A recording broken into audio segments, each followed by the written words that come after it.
Today or tonight is the 14th of Feb 2015, and the first question that we have for today is from Abdul Rahman.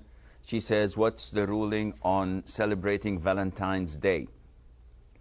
And we could go on talking about the history of Valentine's Day and its origin as a pagan festival, then turned into a Christian festival. And it's sufficient for us as Muslims to know that it has nothing to do with Islam. And it's called Saint Valentine's Day. So it's even not related to Islam, it's related to other religions. But I will not go to that.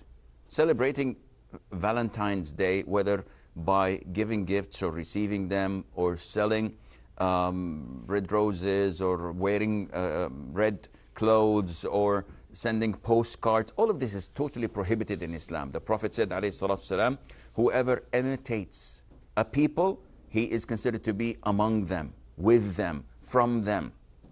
And this is very scary, because it shows that if you imitate these people, then there's a possibility that you will be with them on the Day of Judgment and part of them.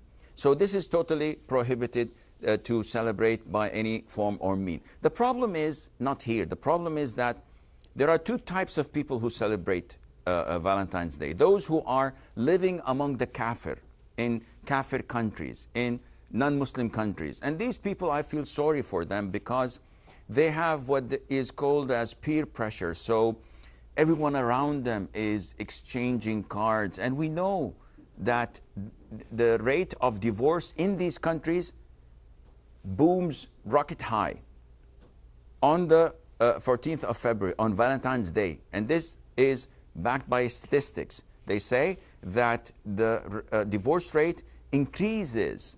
Why is that? Because so much infidelity, so much cheating over your spouse, because you feel under the peer pressure that this is the time to express my love to someone I'm not allowed to love.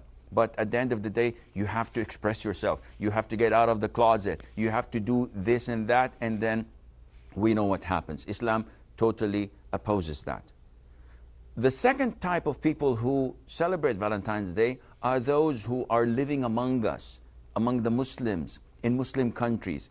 And I feel sorry for them as well, because some of them are ignorant. Simply, they give their wives, legitimate love that is, they give their wives or their spouses a gift on that day, commemorating that they have love among themselves, and this is totally prohibited. Muslim loves his spouse or her spouse 24/7, the whole year, not to express it in one day per year and pretend that to love one another.